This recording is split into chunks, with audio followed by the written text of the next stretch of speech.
자, 법조팀 김지성 기자에게 좀 더 물어보겠습니다. 자, 김 기자.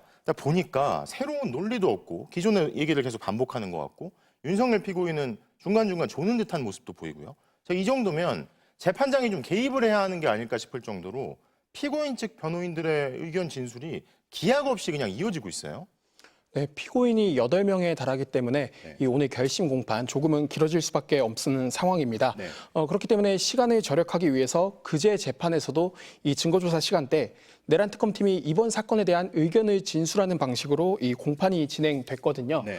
당시 지기현 재판장은 절차적 만족감이 중요하다고 강조하면서 윤 전 대통령 등 피고인 측에도 이 결심 공판 전인 어제 추가로 날짜를 잡아 의견 진술 기회를 줄 수 있다고 했습니다.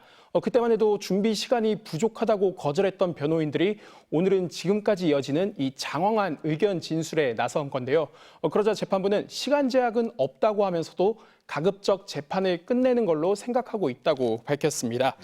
피고인 측이 트집을 잡지 않도록 방어권을 충분히 보장하되 이 재판이 밤새 이어지더라도 마무리를 어떻게든 하겠다는 입장인 것으로 보입니다. 다만 오늘 재판 일정에 대한 최종 결정은 잠시 후 하겠다고 밝힌 상태입니다. 최종 결정을 잠시 후에 하겠다, 일정에 대해서요.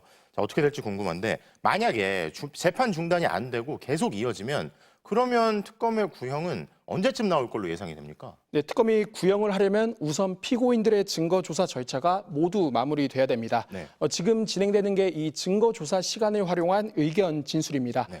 김용현 전 국방장관 측 변호인들이 진술을 잠시 중단한 가운데 조지호 전 경찰청장, 윤승현 전 국수본 수사기획조정관 측 변호인들의 의견 진술이 이루어졌습니다. 재판 시작 10시간이 훌쩍 지난 지금 피고인 8명 가운데 아직도 6명 변호인들의 진술이 남아있기 때문에 이런 속도라면 재판은 어쨌든 자정을 넘어서 무박 2일 재판이 될 것으로 보이고요. 마지막 순서인 윤 전 대통령 측 변호인도 6시간에서 8시간의 의견 진술을 예고했습니다. 그렇다면 특검의 구형은 새벽 시간대가 될 가능성이 높습니다. 여기서 재판이 끝나는 건 아니고요.